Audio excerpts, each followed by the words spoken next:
Ahoy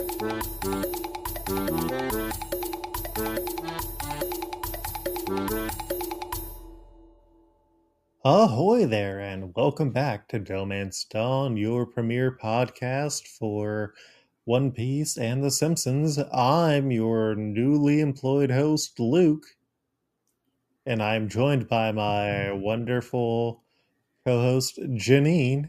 Hello, my name's Janine Juliet. My pronouns are she, they, and I don't have a third thing to say. But aren't you employed now as well? Oh, yes, I'm also employed now. Wah, wah, wah. Man.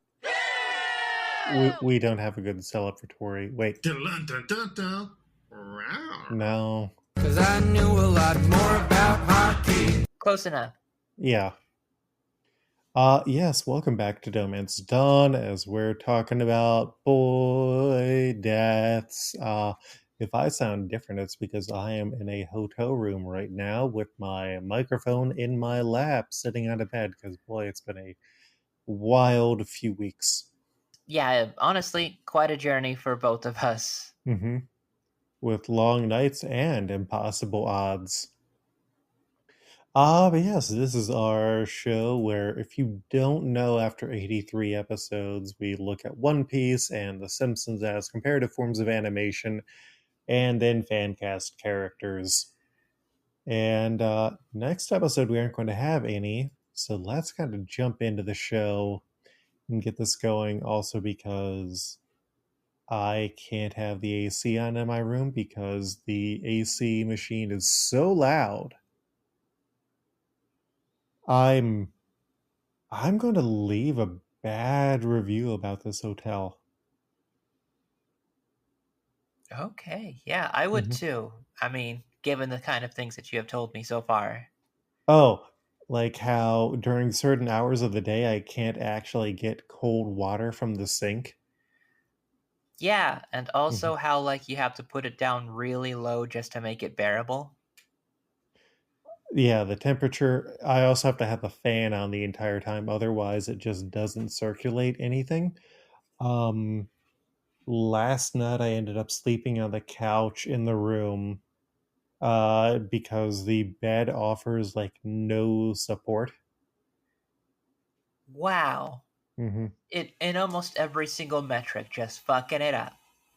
Yeah, I mean, the breakfast is fine, but they also play the news in the mornings. It's like, I don't want to deal with that shit.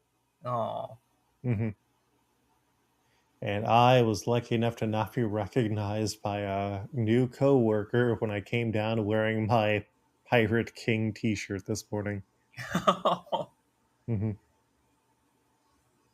Anyway, episode 83. The stuff we are covering this week initially ran between June 5th and July 3rd of the year 2011. And I'm pretty sure this would have been my first summer doing nothing. This might have been the summer that I don't think this was when I got into the Ukrainian scheme, where I got investigated by the FBI. Whoa. Yeah, no, that was the next year. Yeah. So, remind me in like 10 episodes or so to talk about the time I got investigated by the FBI. Interesting. This is just when I was like, oh, I can definitely find a job out here. I did not find a job out there.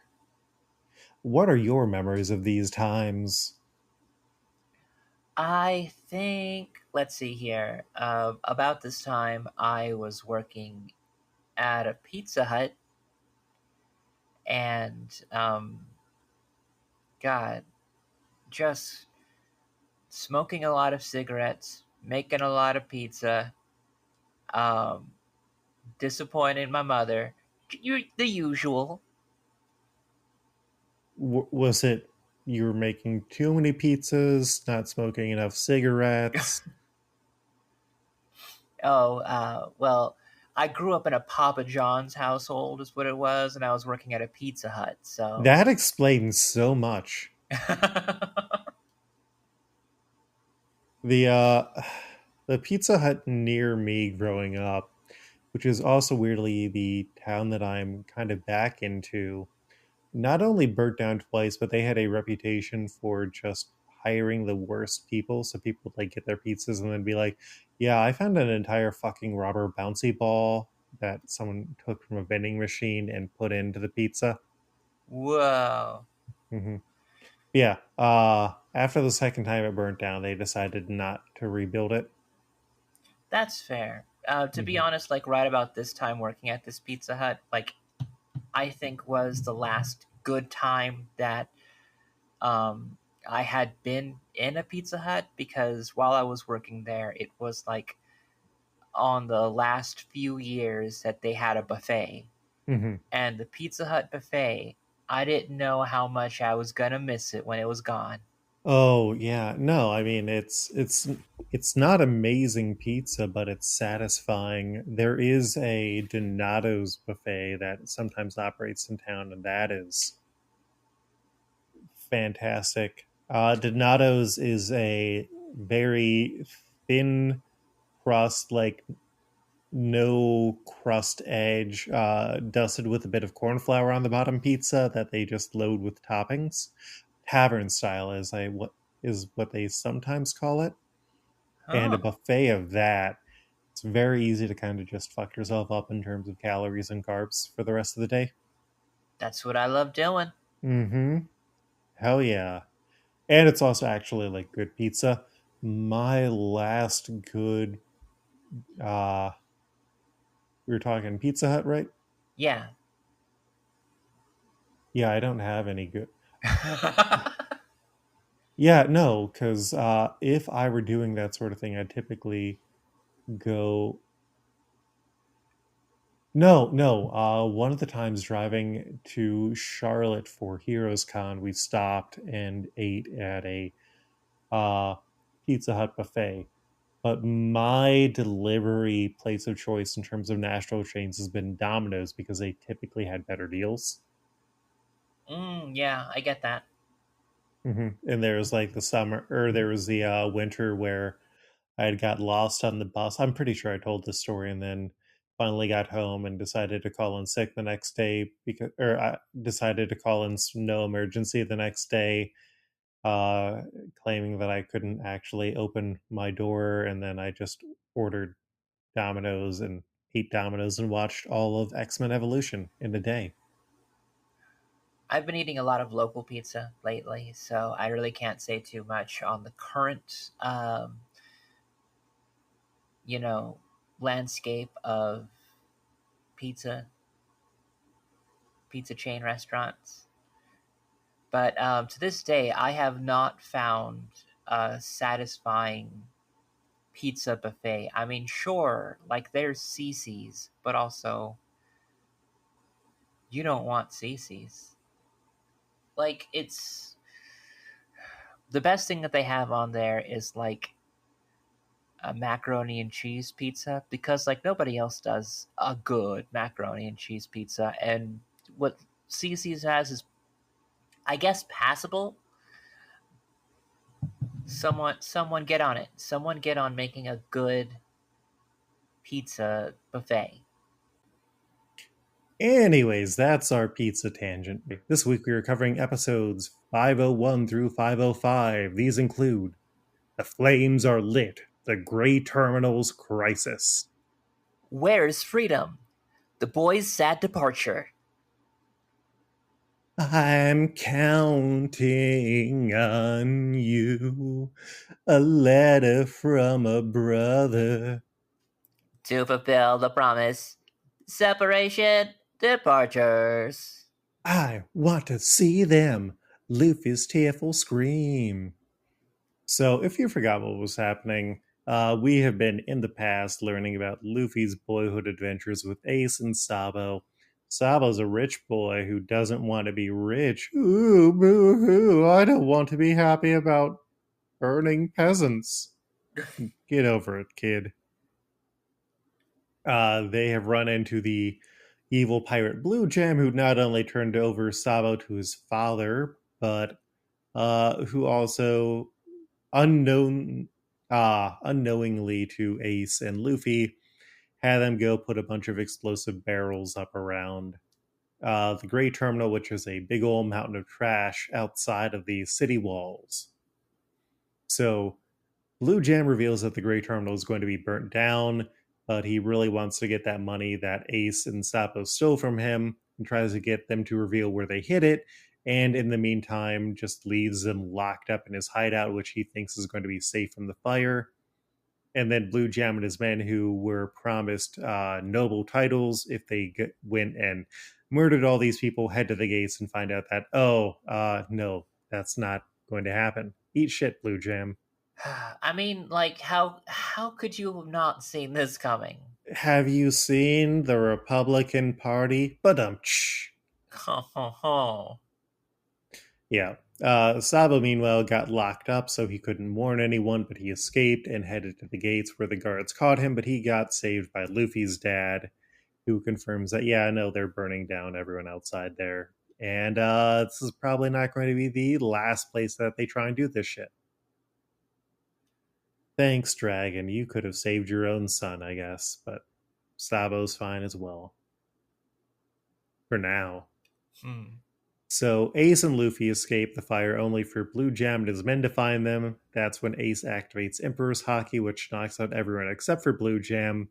And then Dadan and her gang show up to try and help the boys get away, but Ace refuses to run. So while her men take Luffy away, she stays by his side. She stays by Ace's side. As the fire burns, Dragon summons a wind, cutting a path, allowing them to escape the Revolutionary Army ship where Kuma is waiting, and they are offered escape if they decide to join up with the Revolutionary Army. Good. It's a good time to recruit.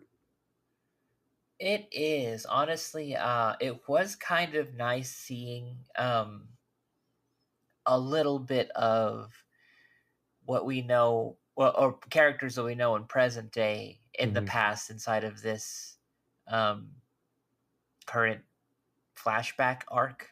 Yeah. So Luffy wakes up back at Dadan's base, unable to find Ace or Dadan, and then hears that the army was going around killing all the survivors. He cries for his brothers. Sabo wakes up in the street and is sent home, where his father gets angry at him, tries to lock him up so he won't cause an embarrassment to the Celestial Dragons. And instead he's like, no, screw this. He escapes, sails out in his boat, flies a pirate flag, and then the Celestial Dragon who's coming to visit destroys him. Just shoots him, blows up the ship personally. Because, legally you can do that on pirates. And we're going to take a moment for Sabo here. He lived his life like a candle in the wind, never knowing where to turn to when the rains came in. And I would have liked to know him, but he was just a kid and I wasn't around Great Terminal. And the candle burned out long before his legend ever did. Are you happy Sabo's dead now? Yes, I hate his fucking hat so much. I hate the fucking steampunk fucking put goggles on these fucking hats. He never wore the fucking goggles. And it's like, of course you're going to be instantly, like, clocked as a fucking fancy boy if you're, like, running around still inside of your fucking fancy boy clothes. And, like, the thing is that, like, the hat comes off, like, so much. Like, I feel like if he, like, made,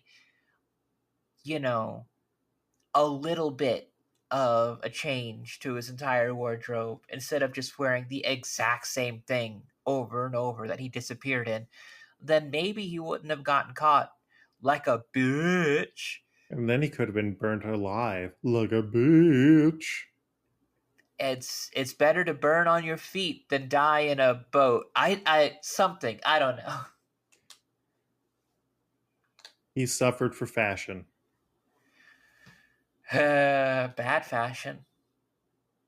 So Ace ends up hearing about Sabo's death while trying to get medicine for Dadan and passes the news on to Luffy when they finally return, and both of the boys get tied up so that they won't do anything stupid. And then the next day, they find Sabo's goodbye letter where he asked Ace to protect Luffy, and Luffy promises to become the world's strongest. That way, he never loses anyone, and he asks Ace to never die. And they both make a vow to live without regrets and become pirates. Dragon returns to the base of the Revolutionary Army in Baltigo, and the trash dumping in the Grey Terminal starts again. Ace and Luffy grow closer until Ace leaves to become a pirate, thanks to Don for her help, and then 3 years later, Luffy leaves, takes out the Lord of the Coast that had eaten Shanks' arm, and sets out on his journey. Really just making Shanks look like a bitch there. I mean, I do like that, Luffy was able to kind of get a little bit of revenge, and, the same thing that threatened to kill him like that was his first obstacle. It was a nice callback. Mm-hmm. I kind of would have loved it instead if Luffy used Haki in order to kind of get that taken care of. But he didn't know. But he Janine, still didn't know, in Cause I knew a lot more about hockey. Yeah, well, there's lots of arm theory out there for why Shanks chose to lose his arm and power scaling and that sort of stuff. So we'll get there eventually. You see, there's actually 76 clones of Shanks in the big parade, and 112 Kumas close at hand. They're followed by rows and rows of the finest virtuosos. Numbers. Yeah. So we're done with the past, Janine. We're done with it forever. I have a feeling that we're going to have more past in the future. Well, Janine, we always have more past than we previously had because we just keep going forward.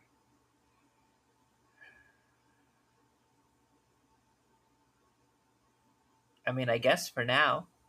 If you're talking about we're going to have more flashbacks about like Ace, Luffy, and Sabo, not really.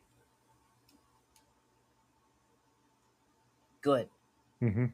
This was to kind of go over Ace and Luffy's relationship and kind of they have felt loss of people who they care about in the past, and they don't want that to happen again.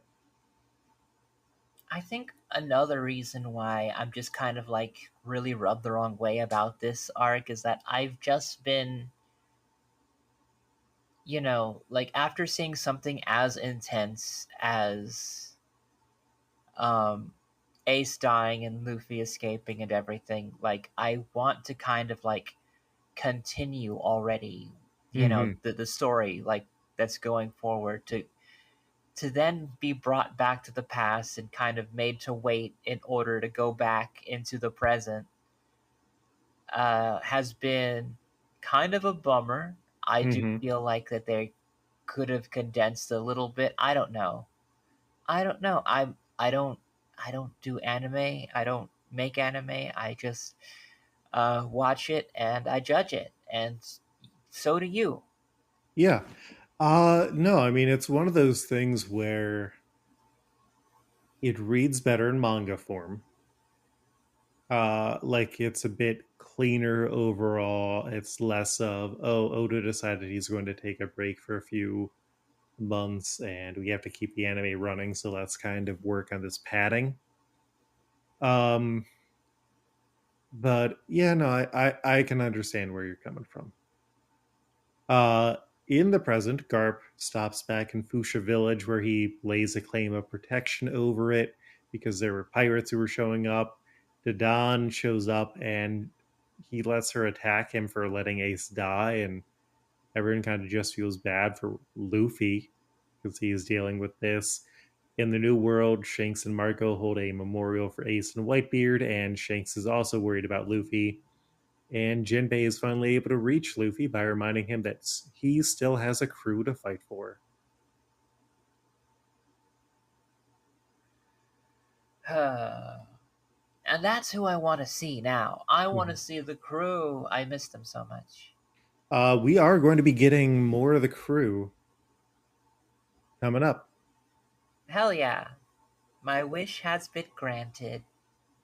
Oh, so you wanted to see more of Sanji on his heel turn era. No, I wanted to see more of Fat Usopp. Okay, we get more big boy Usopp, and then he gets to be hot and sexy. Well, Are you not ready for hot and sexy Usopp? there's a hot and sexy Usopp? Yeah, yeah. Okay. I'm here for time skip Usopp.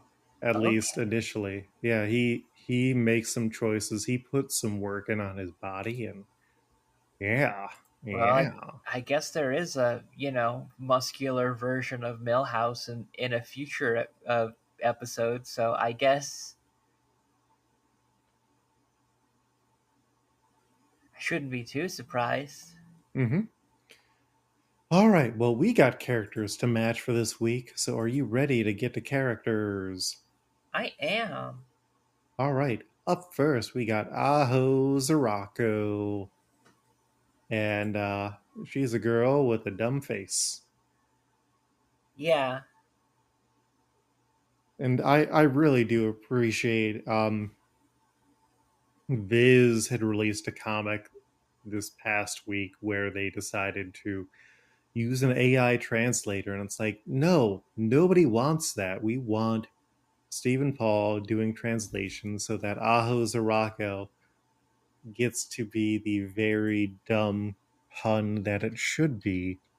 Because her name means idiotic face, with Ko being a common ending to a girl's name, and so her translated name is Dumas Phase, which is just great. So my Rodrigo style is Pooter Toot Woman. I don't care that this is a daughter. Pooter Toot, Pooter Toot. My throwback was the Grumple daughter, and then I also put on Caricature Lisa. Because, maybe it's just a caricature making her look bad. Who do you have, Janine? I have a package deal Uh huh.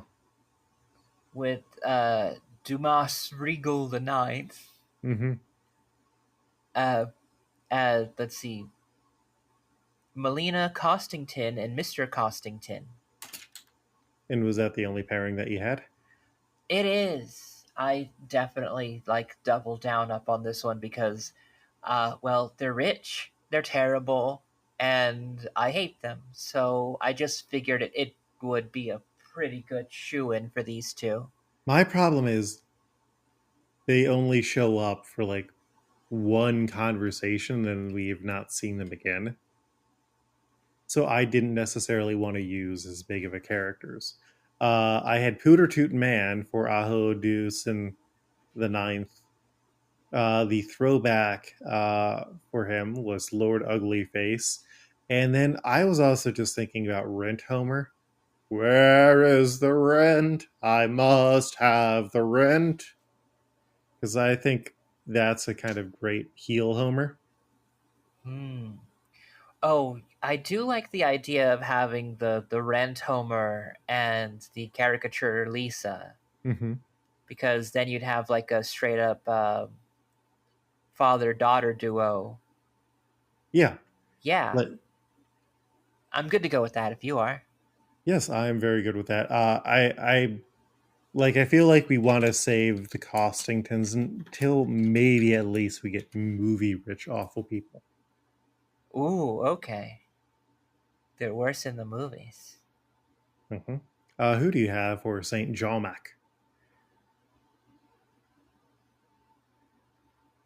Let's see. I have Garth Motherloving. Mm-hmm.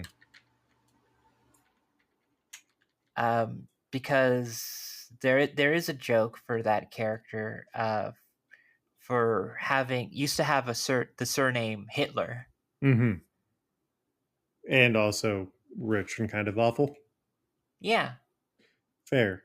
I had the occurrence on as my Rodrigo style. Newt Gingrich, because I feel like Newt Gingrich would love a small child. I don't remember much about Newt Gingrich, but let's debase his name. Uh, and then just to put on an actual saint, I put on Saint Donicus, who was one of the saints that Lovejoy talks to in the church. He got boiled alive. But, what is a cauldron but a boat for your body? A boat for your body. A cauldron is a boat for your body, Janine. We can agree on that, right? One of us can. Wow. I'm glad that I ditched that idea. You're taking a weird stance here, Janine.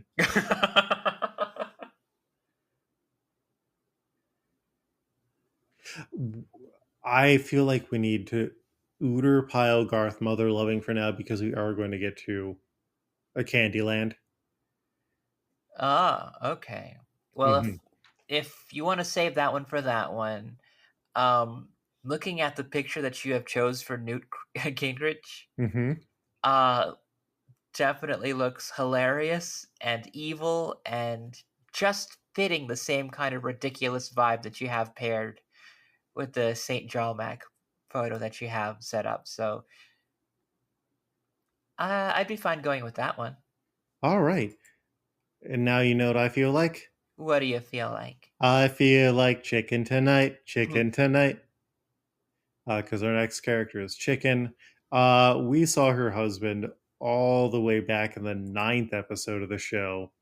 But weirdly, Chicken and her husband Gyoru show up in issue 1 of the manga, like chapter 1 of the manga.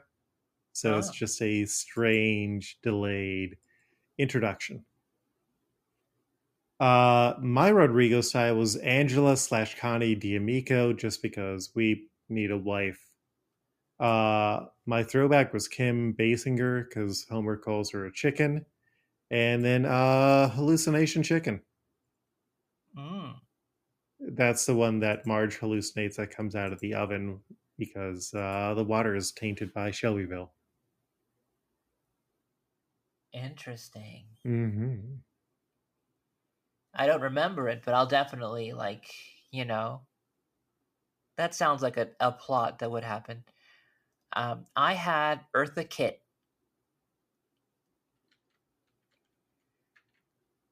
Interesting. I really didn't have too much of a reason. I just kind of feel a little bit attracted to Eartha Kitt and her bit. I feel a little bit attracted to Chicken. Janine? Yeah? You forgot we already picked a lady because a person who's very turned on by middle-aged women. Eartha Kitt is our Sadie from Impel Down. Impel Down has been so long ago. Yeah, it's if you haven't been unemployed for a while, time kind of loses all meaning. It does. Mm-hmm. It sucks. Yeah, so Eartha Kitt has been used. Okay. Our Gyoru is, I want to say, James Woods. Whoa. Can we ship James Woods and Kim Basinger? Honestly, I don't know. I mean, I know a lot about fucking James Woods. More than I want to. But, sure, I guess we could throw Kim Basinger. I do not know enough about her to do that to her, but in an actor sense, I think they could make it work. She has... Oh, no, she's had a partner since 2014, but she was married to Alec Baldwin for like 9 years. She also had a high-profile relationship with Prince. So, maybe it's just a temporary thing. Yeah, definitely. And I think that she'd be proud of us using her instead of a chicken as a proud vegan. All right. We then have Seagull Gardens. Nazdan, because Oda forgot what his nickname was, and then when someone called him out, he was like, oh, okay, it's both of those nicknames that I've given him. Oh, there is 2 of them. I brought back Truffle Pig as my Rodrigo style for him. I like that picture of the pig wielding a knife. My throwback was Sea Captain Jonah from Flanders' religious film. And then Captain McAllister has an assistant sailor in that striped shirt. Who do you have? I went with, let's see if I can.